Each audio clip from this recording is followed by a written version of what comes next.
And now, we bring you the following live press announcement from D.C. Mayor Muriel Bowser. Our regularly scheduled program will resume following the announcement. Good morning. I'm Muriel Bowser. I'm the mayor of Washington, D.C. I'm here to provide an update, to provide the public with the district's posture and update on the acts of domestic terrorism and sedition that unfolded in the nation's capital yesterday. I'm joined by members of my team, including the Chief of Police, Robert Conti, and the Director of Homeland Security, Chris Rodriguez. We are also joined by the Secretary of the Army, Secretary Ryan McCarthy, who will be available to answer your questions as well. I want to begin by thanking D.C. residents for heeding our call to stay at home during the last 2 days. You did your part to keep our city safe. What we saw was an affront not only to our democracy, but also to our values, the values that make the District of Columbia a welcoming, diverse, and inclusive city. I also want to thank the men and women of the Metropolitan Police Department for responding to the United States Capitol Police's request yesterday for backup and quickly restoring order to the Capitol building. Their heroic acts yesterday demonstrate what true patriotism is. Chief Conti and I joined Chief in touring the city last night and had the opportunity to see our police at work. And so we want to thank them for everything that they do, not only in supporting the federal response, but in keeping our city safe as well. Overnight, as expected, the Congress affirmed President-elect Joe Biden and Kamala Harris, and it is official that certification. Joe Biden and Kamala Harris will take the oath of office on January 20th to be the 46th president of the United States of America. We know and we all knew that the end result of this free and fair election would be the oaths that they take on January 20th. This should send a clear message to our nation and the world that despite actions of an unhinged president and those that believe the baseless conspiracies that have been peddled by him and by other elected officials, that the United States remains strong. Our democracy is prevailing, decency is prevailing, and hope and change are on the horizon. While it seems like a lifetime ago, it was just yesterday that we received the final election results out of the state of Georgia. And I want to congratulate Senator, what I'm going to call him, Reverend Senator Warnock and Senator-elect Ossoff. I also want to make a few priorities clear for the new Congress that are very important to the district. First, we must get statehood on the president's desk within the first 100 days of the 117th Congress. Congress must immediately transfer command of the District of Columbia National Guard from the President of the United States and put it squarely under the command and control of the Mayor of the District of Columbia. The Congress must create a nonpartisan commission to understand the catastrophic security failures that happened at the Capitol on January 6, 2021, both to hold people accountable and to ensure that it never happens again. We must also understand why the federal law enforcement response was much stronger at the protest over the summer than during yesterday's attack on Congress. I also call on the Joint Terrorism Task Force to investigate, arrest, and prosecute any individual who entered the Capitol, destroyed property, or incited acts of domestic terrorism observed yesterday. More immediately, we know that the current president must be held accountable for this unprecedented attack on our democracy. What happened yesterday is what he wanted to happen, and we must not underestimate the damage he can do to our nation and our democracy over the next 2 weeks. And it's not just the president who must be held accountable, so too must the domestic terrorists who stormed the Capitol and threatened members of Congress. What happened yesterday is textbook terrorism. And let me read you a definition. It's from the Federal Code of Regulations. It's defined as the unlawful use of force and violence against persons or property to intimidate or coerce a government, the civilian population, or any segment thereof in furtherance of political or social objectives. The FBI has already set up a website where Americans can report tips, and today MPD is releasing its own lookout information. Any tips that are reported to MPD will also be shared with the FBI. So I encourage Washingtonians who can provide information to do so by texting 50411, 50411, or by calling 202-727-9099. We are still in the midst of our response. We have aided the federal government in establishing the security of the United States Capitol. These incidents were contained to the United States Capitol and its grounds. We will review for ourselves what occurred yesterday to commend those who performed heroically and to learn what mistakes were made. With that, I want to ask Chief Conti to provide any update from the Metropolitan Police Department, followed by a situational update from Secretary McCarthy. Thank you, Mayor Bowser, and good morning, everyone. As communities across the country are still processing the images of the violent mob that stormed the U.S. Capitol, I want to start this morning by thanking the members of the Metropolitan Police Department. When U.S. Capitol Police called for assistance, it was you that answered their call without hesitation. Your actions to restore democracy were nothing short of heroic and should be recognized. As MPD members, you serve the D.C. community each and every day, but yesterday evening, you answered the call to serve all Americans. Many of you here today understand that the district is unique in respect to the number of law enforcement agencies operating in local D.C., the many federal buildings and national park lands. But I have seen some misinformation out there that I would like to clear up. MPD's responsibility is to provide public safety services to the vibrant communities that make up this great city. MPD assisted U.S. Capitol Police when they requested our assistance on their grounds. What we did do was restore democracy for all of America and assisted our partners, the U.S. Capitol, and their approximately 2,000-member force by providing a swift response to an escalating situation.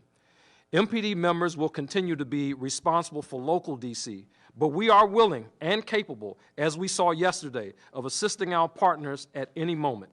Again, when U.S. Capitol Police called for assistance, MPD answered the call. I would also be remiss if I did not recognize the support we receive from our law enforcement partners regionally and the D.C. National Guard assets. Please allow me to provide an update in regards to arrests made by MPD related to unrest. There were 68 individuals arrested yesterday evening and into the early morning hours of January 7th. Of the 68 arrests, 60 were adult males and 8 were adult females. 41 of those arrests occurred on U.S. Capitol grounds, and to my knowledge, only one of the arrestees is from the District of Columbia. I just want to underscore that only one of the arrestees was from the District of Columbia. However, we still have a significant amount of work ahead of us to identify and hold each and every one of the violent mob accountable for their actions. We have collected numerous images of persons of interest that we are asking the community to help us identify.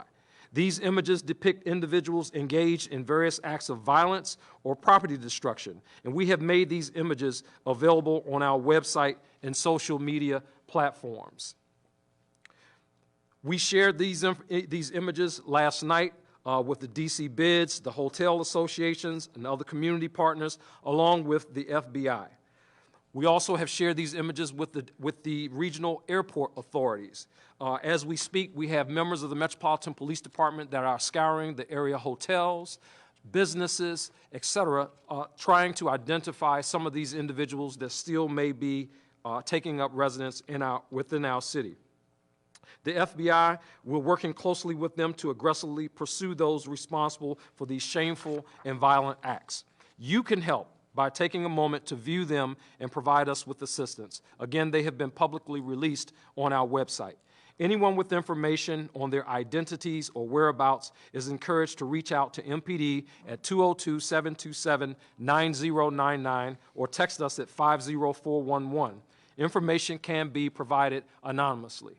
In addition to what I've already mentioned, we will also be sending these images out across the country to the FBI offices in every state. We have authorized a reward of up to $1,000 for information that leads to the arrest and conviction of persons responsible. And I should add that we already are receiving information and valuable tips from residents and people who have identified some of these individuals. We will continue to assist the United States Capitol Police with security without compromising the quality and professional police service to our district neighborhoods. Residents and visitors should continue to expect traffic disruptions and a large law enforcement presence in and around the National Mall and U.S. Capitol. Now, I would like to take this opportunity to provide the identities of the persons that lost their lives yesterday. As I mentioned late yesterday, the Metropolitan Police Department is handling the investigation of the U.S. Capitol Police officer-involved shooting that occurred in the House lobby area. The decedent in that shooting has been identified as 35-year-old Ashley Pameton. Ashley, also known as Ashley Babbitt of Huntington, Maryland. This remains an active MPD investigation.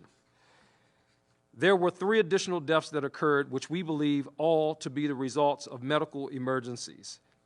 The decedents have been identified as 50-year-old Benjamin Phillips of Ringtown, Pennsylvania, 55-year-old Kevin Greason of Athens, Alabama, and 34-year-old Roseanne Boylan of Kennesaw, Georgia.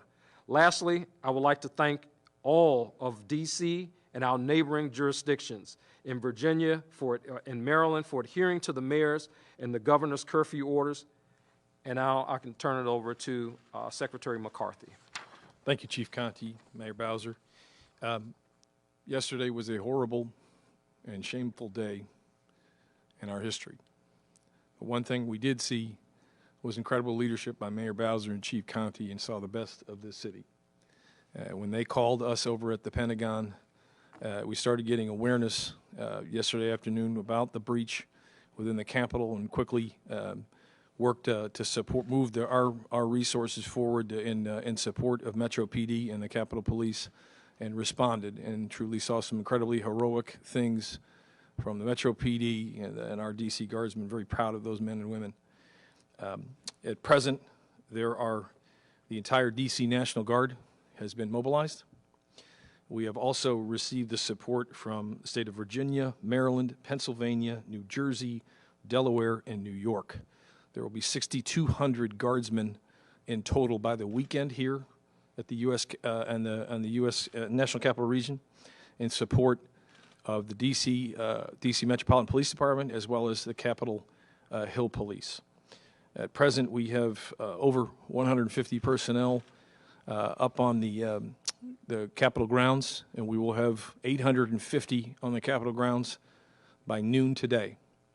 At 9 a.m. this morning, we began erecting a 7-foot non-scalable fence, which will be from Constitution to Independence and First Avenue to the in front of the pond right there in front of the Capitol, that road right there. So these personnel and this security measures will be in place for no less than the next 30 days.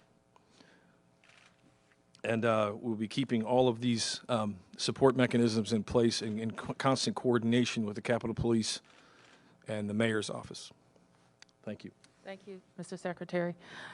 We should have also noted that we are joined by the Deputy Mayor, Roger Mitchell, as well as Chief Donnelly, the Chief of DC Fire and EMS, and we're available for questions. In the House.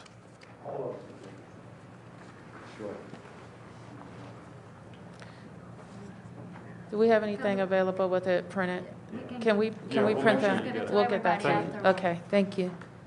Mayor Bowser, given yesterday, I mean, I was Can out you on the just- streets. I saw Can you MP just introduce yourself Pete before? Montine with CNN. Okay. Saw MPD making arrests for the curfew. Saw MPD out at the Capitol. It seemed like MPD was out in numbers, but Capitol Police were not. What do you say to that? How do you classify Capitol Police and their response? Well, I think that there's going to be a lot of time for us to figure out what happened. Obviously, it was a failure, or you would not have had police lines breached and people enter the Capitol building by breaking windows and terrorizing the people, the members of Congress who were doing a very sacred constitutional requirement of their jobs. So clearly, there was a failure there. I think that I won't be able to answer your question right now. There's going to have to be a real investigation into what happened.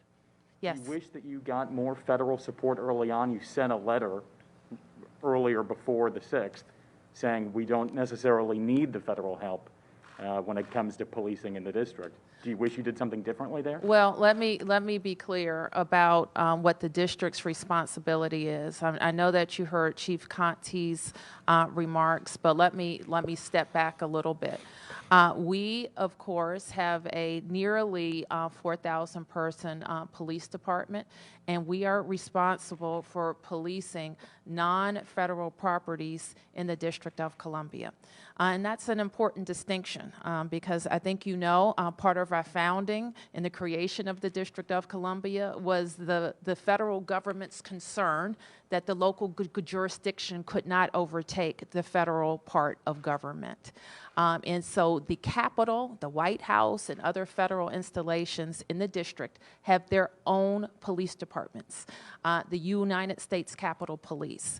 And we cannot decide for the Capitol, the members of Congress, that we are going to be their police department.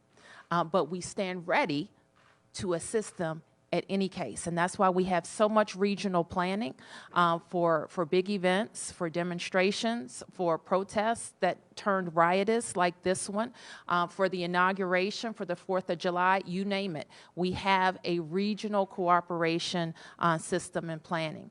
Now, as we planned with all of our federal partners for this event on January 6th, I made the decision that I needed MPD to focus on law enforcement activities and being able to respond to any hot spots. And that's why we needed our National Guard, the D.C. National Guard, to help us maintain a perimeter around our areas of concern. The Capitol Police and the leadership at the Capitol, they did not make the decision to call in Guard support. I cannot order the Army, the National Guard, to the United States Capitol grounds. I can in the district with the approval of the Secretary of the Army.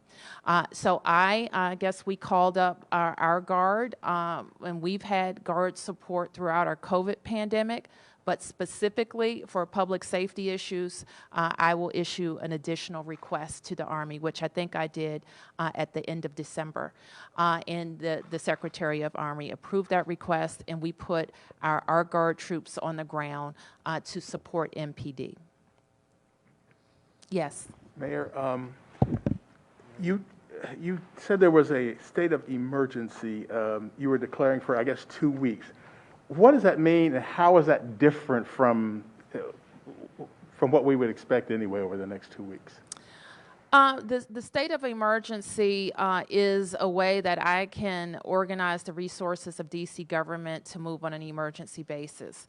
So some things that you might expect would have community notice, we may not be able to have that type of notice because we need to move urgently. It helps me organize all of my procurement resources on this issue. That's all administrative. But more than that, it's a notice to the public that we may have to do some extraordinary things to maintain public safety. And a curfew is an extraordinary thing that we have to use to maintain public safety. When I tell residents of the District of Columbia to stay in your home or you could be subject to arrest, that's an extraordinary thing. And the state of emergency puts DC residents, visitors, and our businesses on notice that we may have to do something extraordinary like that, that would require you to stay at home or close your business or stop transit or other public transportation earlier so that we can maintain public safety in the district. So it's just so people are kind of aware that things could happen quickly, because obviously you did a curfew like that yesterday, right? We gave about 4 hours, 3 or 4 hours notice. It is important when we do a curfew so that everything is legal and the arrests that our officers make are prosecuted, that we follow a certain protocol. We issued a public emergency. We justify why that infringement on people's liberty is necessary. We give a public statement that you all carry widely so people are aware. I think we issued several what do you call those? WIA alerts that went out on people's cell phones. That includes district residents and people visiting the district. So we make every effort that people can comply with our public safety order. Yes. Mayor Bowser. Just please introduce yourself and your network. Casualties from Fox 5. There was a moment yesterday when a riot was declared. It was the same type of thing that happened during the summer at the protest. Can you run me through some of the things that can happen when the differences between when you declare a riot and when a state of emergency is declared? Do law enforcement get certain liberties in one thing and the other? Can you Sure. Let me ask Chief Conti to talk about that. Sure. As the mayor mentioned, you know, the state of emergency, it allows the city to do extraordinary things. As she mentioned, the curfew, again, a great infringement, you know, on just the day-to-day business in the city.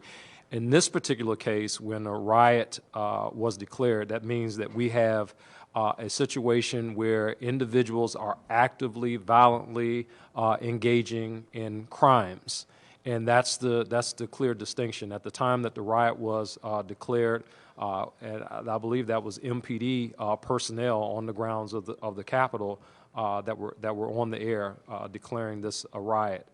So that's the distinction between the two. Yes. Now, when a riot is declared, what liberties does that give MPD? So for MPD, it may determine the level of force that we use. So, for example, you know, in some cases we may use pepper spray. In a riot situation, you know, we could very well use tear gas or CS gas, that kind of thing. So that would be. At what time was the riot actually called? I don't have the exact time that it was, but I can tell you that MPD was requested around about 1 o'clock p.m. is when MPD was requested by U.S. Capitol to respond, and things were already pretty bad at that point. So my question is, over the summer, when the riot was declared, that gave MPD the chance to use these munitions per se. From what happened yesterday, is there a train of thought possibly that maybe declaring a riot earlier could have prevented some of the things that happened? Well, no, you can't declare a riot until you have violent acts occurring.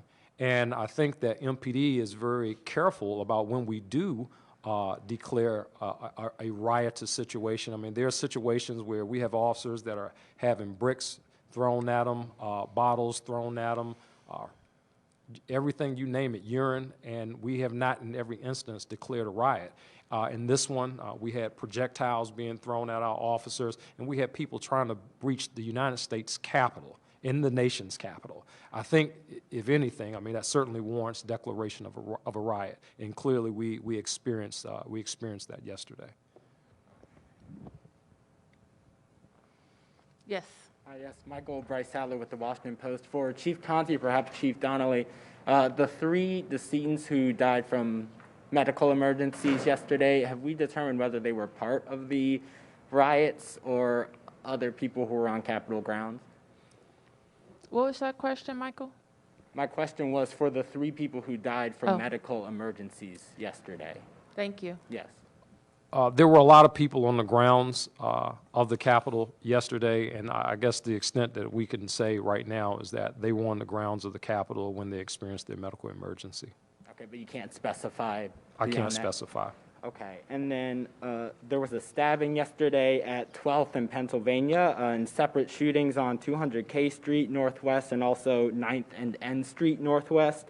Have police determined if any of those were related to the unrest in the city? It does not appear that any of those were related to the unrest in the city, and those matters are actually actively being investigated, but it does not appear they were related. Okay, thank Thank you. you. And then for Mayor Bowser, could you talk about how the events of yesterday will impact how the city is preparing for the inauguration? I can't speak to you with any specifics at this stage, Michael, but we will be looking very closely at what we learned, what's happening at the Capitol, working with congressional leadership and the Presidential Inauguration Committee. Okay, thank you. And then, But you did hear the Secretary offer two very important points already, that the fencing that is going up around the Capitol, non-scalable fencing, will be in place through the inauguration, and the guard strength that will be coming on the ground by this weekend, up to 6,200, will be available through the inauguration as well. Which is a larger composition of personnel than you would have for a standard inauguration. thank you. And then just one follow-up there for you, Secretary McCarthy. The black fencing, you said at least 30 days or no more than 30 days that will be erected? At a minimum. At a minimum. Okay, Yes, thank you. and we'll work that in coordination with the city as well as the Capitol Hill Police. Thank you. Yes, Mark. Mark Seagraves, NBC Washington. Two questions for Secretary. One, could you, and I tried to follow along, could you repeat the specifics about the fence? Will it completely surround the U.S. Capitol complex, the fencing? Could you just Yes. give those specifics one more time? Yes. So Constitution to Independence first, and then the road there in front by the pond, it'll be all the way around. And how high will that be? 7 foot. 7 feet, Non-scalable. Compare that to what we see at the White House. This is what was available. We worked through this solution midstream yesterday, and we were on the phones to get, as quickly as possible, a capability in place to extend the perimeter of the National Capitol Complex. We could get as many Metropolitan Police officers out into the streets so that in the event that if this was to recur again or downstream, Chief Conte would have as much flexibility with his police force as possible, and we could take over the static security positions. And I appreciate it may not have been your decision, and we know it certainly, the chief and the mayor said it wasn't their decision, but what can you tell us about the lack of preparation prior to yesterday on the part of the U.S. Capitol Police, and why in months prior we saw troops surrounding the U.S. Capitol when other protesters were coming, but yesterday we didn't see anything. Why were there no troops or any other backup security there yesterday, given what we all knew in the public domain? You must have had better intelligence than we did, but we all knew that this was possible, if not likely. Well, we don't have, we rely on our intelligence from law enforcement and local police, obviously, but with respect to the pre-coordination, to the mayor's point, those things are all being looked at. There were discussions previously with the Capitol Police and others, and no request of the D.C. National Guard were made. Obviously, it is a different branch of government, so we have to be requested to come onto the grounds. Yes. Hi, Jane Recker, Washingtonian. Mayor Bowser, correct me if I'm wrong. My understanding is that with the public emergency, any curfews, business closures, that's going to be kind of a day-to-day decision based on the threat in the city. Is that correct? Yes, Okay. on the curfew question. Okay. Yes. All right. And then what can residents expect over the next, weeks or so? I mean, I know that there's supposed to be another meeting of the insurrectionists around the inauguration, but in the interim, what are you expecting? I mean, we have residents questioning, should I take off work to get groceries? When should I walk my dog? What do you foresee in the coming days? I think DC residents should go about living their lives. And if there is a need, as I did over the weekend leading up to this, to ask them to stay away from certain areas, I will do that. I don't have that request at this stage. So right now, we want them to go about their lives, be signed up for our alert systems. Chris? Yes, thank you, Mayor. So we would really encourage our residents and any visitors to the District of Columbia to sign up for Alert DC, and that can be done at alertdc.dc.gov. And so that's the way that, based on what the mayor and the chief were saying, during an emergency situation, and certainly with the mayor declaring an emergency declaration, we will push real-time information to our residents and visitors through Alert DC. And let me just say something also very specifically. We asked our residents not to participate in counter-protest. We asked our residents, not even the regional residents, and their county executives and leaders asked them not to participate in counter-protest. And I know for a lot of people, I've gotten text messages, that was a hard thing to do because they wanted to fight back. But just imagine if our police had to also police protest against the people who sieged the Capitol. So it was very important that the police could focus on them. So we're going to continue to ask our residents to listen to our guidance, but go about your lives. DC government, we're already on modified operations because of COVID, but our facilities that are having in-person activities continue to do so. Mayor Bowser, how upset does it make you to see the federal response on Black Lives Matter Plaza during the protests there and around Juneteenth, and then see yesterday? By comparison, you mentioned that earlier. How upset does it make you? What I'm upset about, I'm upset about what this president has done to our city and our democracy. I'm not prone to wild swings of emotion because we have some work to do to find out what happened to make sure it doesn't happen again. And that's my job right now. And that's the job of everybody here. I'm upset that my police officers were put in harm's way when they were just doing their jobs. And I'm even upset that somebody died in that building who was breaking into the building. We should all be upset about all of those things. I am heartened that our police and guards people were able to get control of the building and that our lawmakers went back into that building to vote. I'm upset that 706,000 residents of the District of Columbia did not have a single vote in that Congress yesterday, despite the fact that our people were putting their lives on the line to protect our democracy. How slow did that is how upset we all should be. How slow did things move yesterday? I mean, that must upset you that there wasn't a more ratcheted up response, specifically at the Capitol. But then Secretary McCarthy yesterday spoke about a delay of getting federal forces into the district. How would you classify it? I've classified it already. I think that a more robust presence on the grounds of the Capitol would have prevented people from getting into the building. Yes. Fox 5 DC. Mayor, it's one thing to have a more robust presence on the ground, but when we have Capitol Police just seemingly letting people inside, I was there seeing them letting out, and then to hear that we only have 13 arrests for unlawful entry. It's one thing to have several officers on the ground, but what do we do if they're not as effective as possibly should be? I think you laid out another question that it will be subject to investigation. I think that's an important question. We not only need people, we need effective deployment of those people. Yes. Mayor, Sam Ford with Channel 7. Mayor, what do you all know about these groups like Proud Boys, QAnon, militia group? Were they involved in this, and are they among the people arrested? I don't know that we can say that right now, Chief. Yeah, I don't know that we can say that right now. I think it's safe to say that, we had certainly people who were like-minded with all of the rhetoric that has been going on that did what they did at the U.S. Capitol yesterday. But beyond that, I won't give credit to any particular group. What were the injury numbers, Chief, for our the police officers, officers? initially, we were at 14 initially, but that number went up to about 56 over the course of the night. And I got to tell you, there was a lot of valiant fighting by the members of the Metropolitan Police Department there.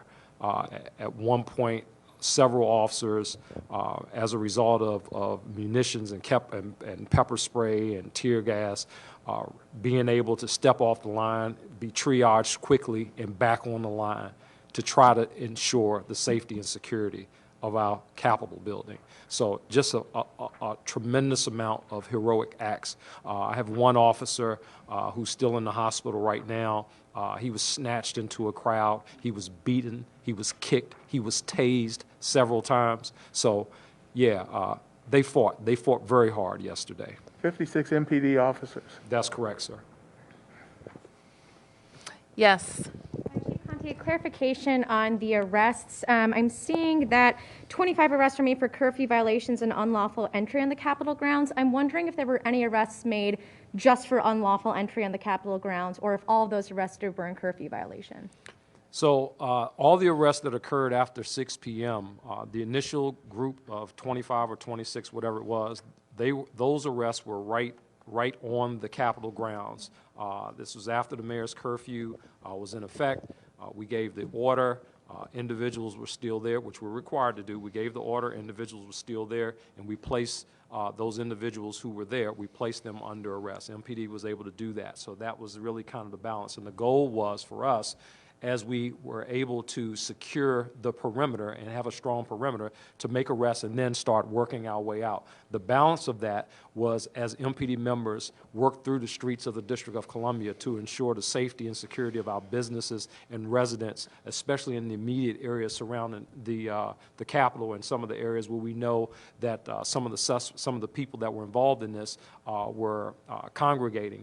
MPD members were able to make additional arrests over the course of the night. So there were no arrests made for those who unlawfully entered the Capitol building until 6 p.m.? Yes, ma'am, that's correct. Okay, and then I think people are a little confused at just the low numbers of arrests that were made. There's videos of hundreds of people coming into the Capitol.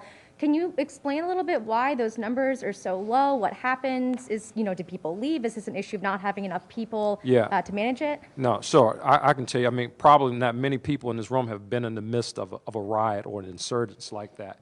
And the first thing that you have to do is to regain control. You have to establish control of the situation that was going on.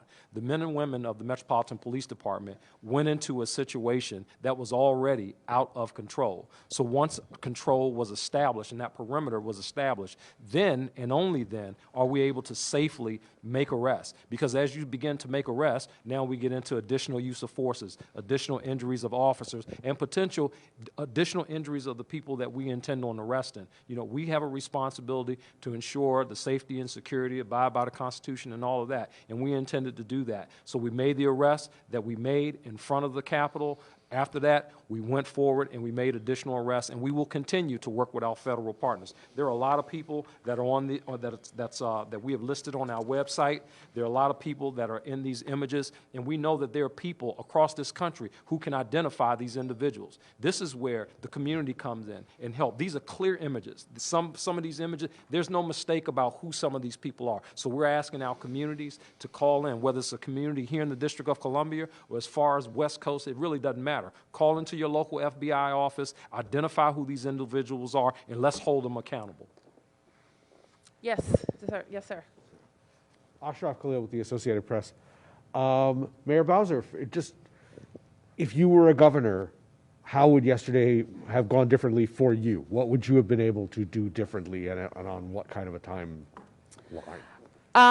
The difference would be when we become the 51st state, or before then. Our Congresswoman has a bill in the Congress right now to give the mayor control of the D.C. National Guard. What's different is we would not make a request to the Secretary of the Army for guards support. We would not be restricted in any way from how to deploy the guard, so we wouldn't have to clear a deployment plan with the Secretary of the Army. We could be nimble in how we change it. If we have a deployment plan that was approved, for example, that limited the guard to the traffic box or to 9th Street, if we find out during the course of the response that needs to change dramatically, then I, as mayor/governor, would make that determination. That's the big difference. What wouldn't be different as governor would be my ability to put the National Guard on the Capitol steps. I wouldn't be able to do that as governor, nor would I be able to use our state police on the grounds of the Capitol. That wouldn't be different either. Yes, and we're going to take one more round, and then we're going to wrap up. Yep. Sure. I want to address some images that were going around on social media of some of the protesters and rioters celebrating indoors at the Alibi Bar, as well as the lobbies of some hotels across town, packed into crowds, not wearing masks. What is going to be done? What kind of fines are going to come to these businesses? I realize that the hotels can be a trickier situation, but with the Alibi, that is a bar that allowed for indoor dining, indoor drinking. What's going to be done with that? We'll have to investigate that. I saw one, for example, when we were driving around where that was the case. There may be hotel guests, and we will see what violations of their business license occurred. Any other? Yes, Mark. A question for you, Mayor, and a question for the two gentlemen. Mayor, and I know you've been asked this in one way before, but what is your fear, after seeing what we saw yesterday, what is your fear that could happen on January 20th, and what steps might you take that we haven't seen thus far that you might be considering to maintain the peace? And do you think there should be a public ceremony? Well, Mark, I think that we're obviously concerned about the 20th. We're concerned about the days leading up to the 20th. But I think we as Americans have to also ask ourselves, is this going to be a new normal in America? Regardless of if Donald Trump is the president, are people still going to be inspired to violence and to try to overthrow institutions of our government? So I think that frame for everybody has to reset, because it may not end on the 20th. And so that, for us, as we think about it as the nation's capital, that means a whole different level of policing. I sit before you right now with a force that's 3,700 strong, but shrinking. I sit before you with local laws that affect how we approach First Amendment demonstrations that may turn to riots. I sit before you with a $100 million bill that the federal government owes us from the last 4 years of helping the federal government police First Amendment demonstrations that are increasing in number and complexity. So all of those things, as we move forward, not just for the 20th, but as the mayor, the chief executive of the nation's capital, host to the federal government with a force that supports federal forces, we have a lot to think about if this is going to be a new normal in America. And if I could just follow up with the chief and the secretary about intelligence, what can you tell us about the intelligence you had leading up to yesterday? And was there any intelligence that suggested that there would be an attempted breach of the U.S. Capitol? There was no intelligence that suggested there would be a breach of the U.S. Capitol. The intelligence leading up to that, we won't talk specifically about the intelligence that we had, but we anticipated certainly that there would be an increased number of people into our city. In comparison to the previous two demonstrations, we certainly knew that. But in addition to that, the Metropolitan Police Department, under the mayor's leadership, not only did we activate the National Guard, but we also initiated mutual aid with several area law enforcement agencies before yesterday. So I think that's a really important note to make in terms of our preparation for this. So based on the intelligence, not only did we have the National Guard, but we had the National Guard and we had mutual aid services for D.C. residents, for Washington. I mean, that's really, really, really important. So I'll leave it right there. And that was why Chief Conte requested us to support traffic control points at 30 separate locations on the north side of the city to prevent vehicular movement. We're still performing that mission. I was remiss not to mention at the beginning, we have 850 on the Capitol grounds as well as 90 additional personnel, 3 per location at traffic control points, largely on the north side of the city from about 9th to 17th in Northwest. With respect to the posture leading in, we receive our intelligence from law enforcement agencies, whether they're federal or local. It was the going in position that it would be somewhat similar to November 14th, December 12th, where the types of groups that were there, but had no wildest imagination that you could end up breaching the Capitol grounds. Okay, that's our update. Thank you, everybody.